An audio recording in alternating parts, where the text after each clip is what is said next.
In Surah 68 or chapter 68, ayat or verse 2 of the Holy Quran, it reads in the meaning, by the mercy of your God, you are not crazy.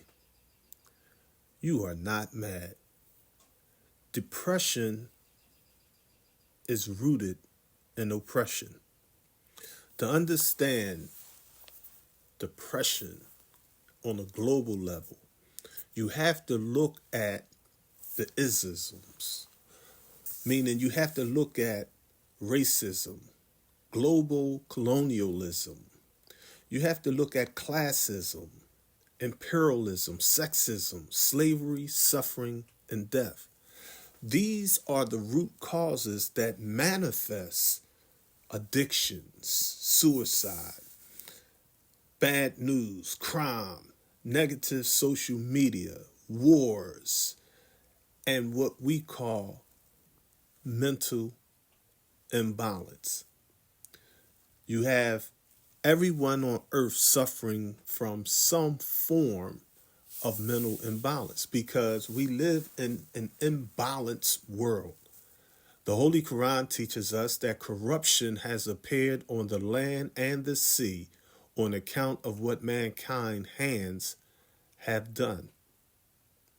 The neurotic, the psychotic, and the sociopath are merely degrees of those that are suffering from oppression and exploitation, a lack of resources.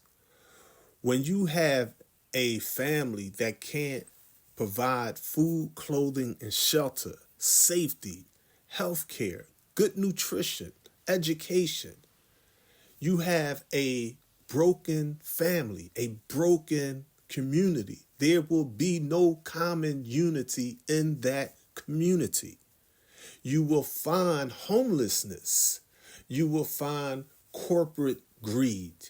You will find corruption, corrupt and abusive police forces. You will find injustice because everything is based off of people's love for money. And that greed, that mentality, that to want that which your neighbor has, can run amok. And in antiquity, we seen that the British ran around the world taking over everything. We seen that it's not a isolated situation, but literally, if you look at the planet that we live on, and it's 57,255,000 square miles of land, according to Messenger Elijah Muhammad, and 139,685,000 square miles of water. That's a total of 196,940,000 square miles. We live on a planet that is 7,926 miles in her diameter and 24,896 miles in her circumference.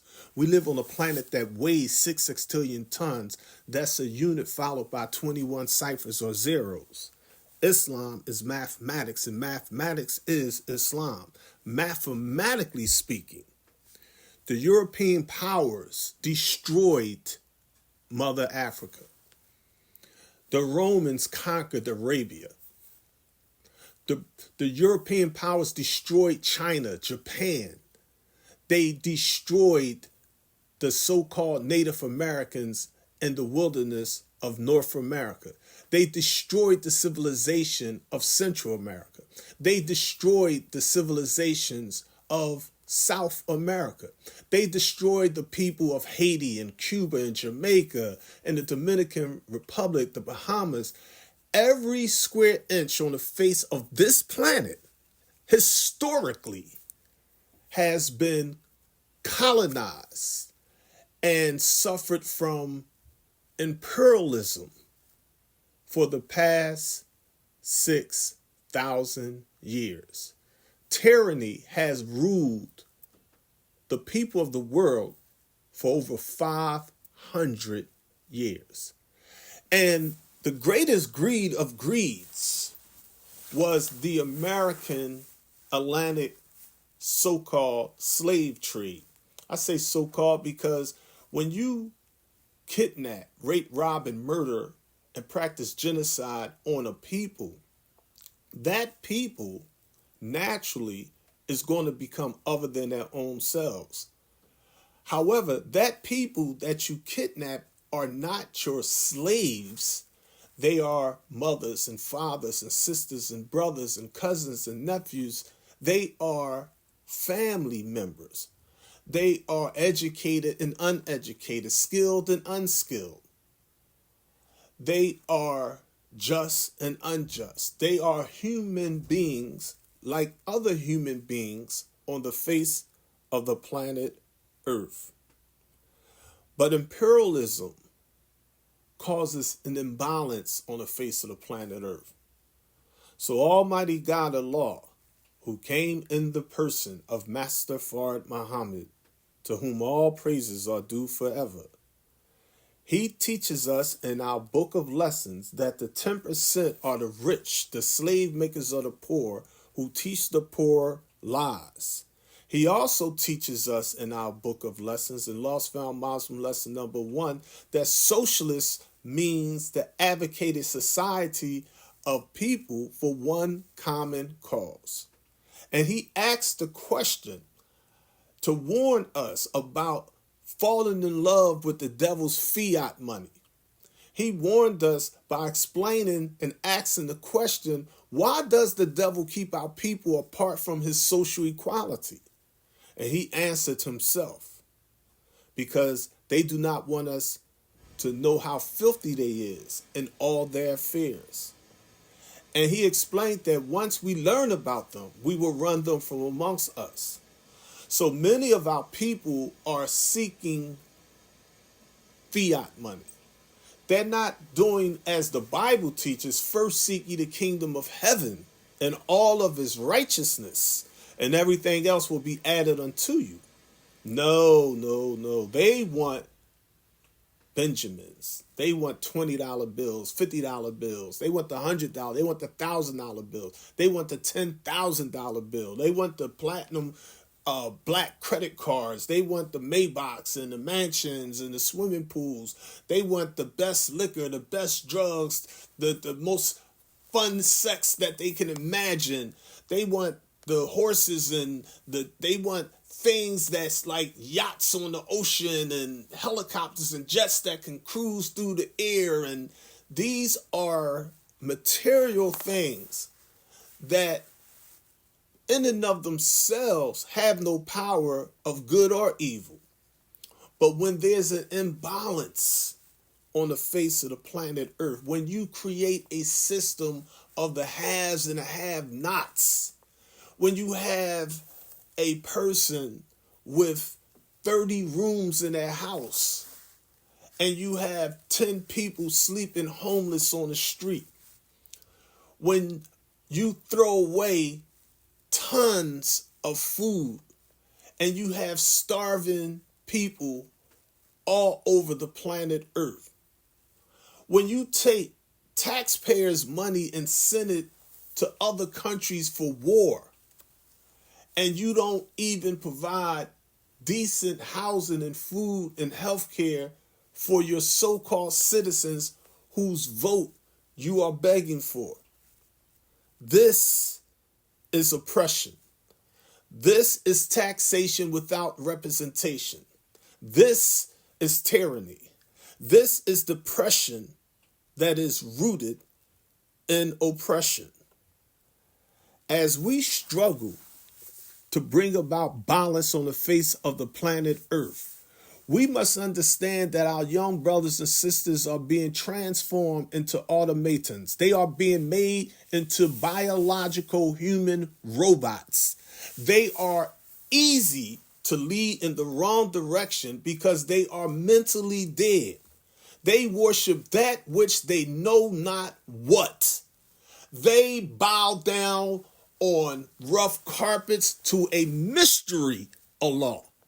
They are taught of a spook Allah. They go to church and they're taught about a dead Jesus coming back to physically save them. It is so much technology. The tragedy is so extreme that they that think that they have to physically die to get to heaven do not realize that they are surviving on earth in a living hell. Depression is rooted in oppression. These branches of poverty results in our young brothers and sisters being incarcerated in juveniles and private and state and federal prisons all over the planet Earth. This is neo-slavery. It is codified by the Bill of Rights, which teaches in the 13th Amendment that slavery shall not exist except if one has been duly convicted of a crime.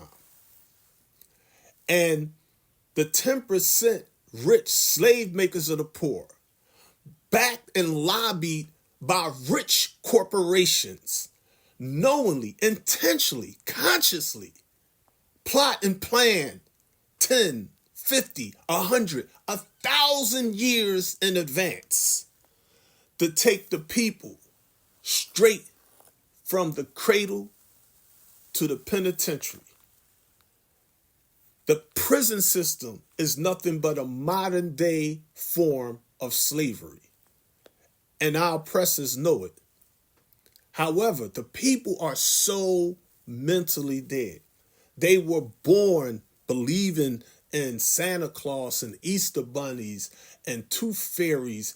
They thought that money came from putting a rotten tooth that was destroyed by sugar under your pillow, and some little magical spooky angel would fly in there and put some money under there.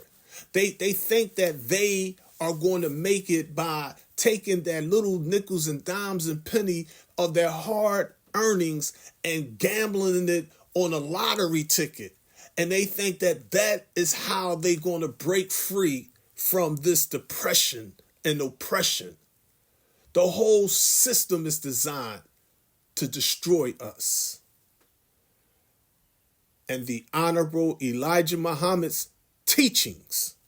And when I say the Honorable Elijah Muhammad's teachings, I'm not talking about my teachings. I'm not talking about any other minister or any disciple.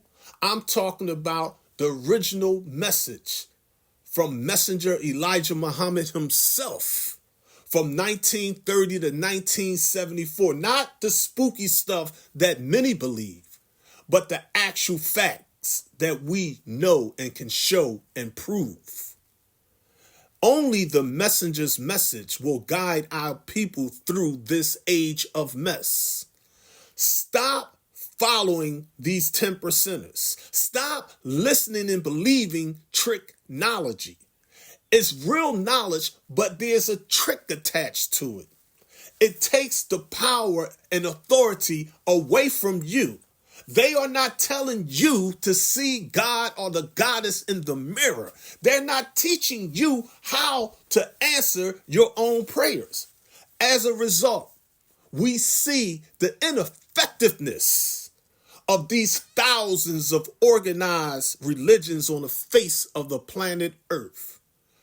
Every city, every so-called scholar that you see and hear, you see in the wilderness of North America, in Brazil, in Mexico, in China, in India, everywhere you go, all the way to Australia, you will find all of these houses of worship, beautiful cathedrals and churches and masjids or mosques and temples and synagogues and universities. And yet, right up the hill, right down in the valley, around the corner, across the tracks, there is extreme poverty, suffering, and death. The struggle continues. I am your brother, Brother Minister Alifullah.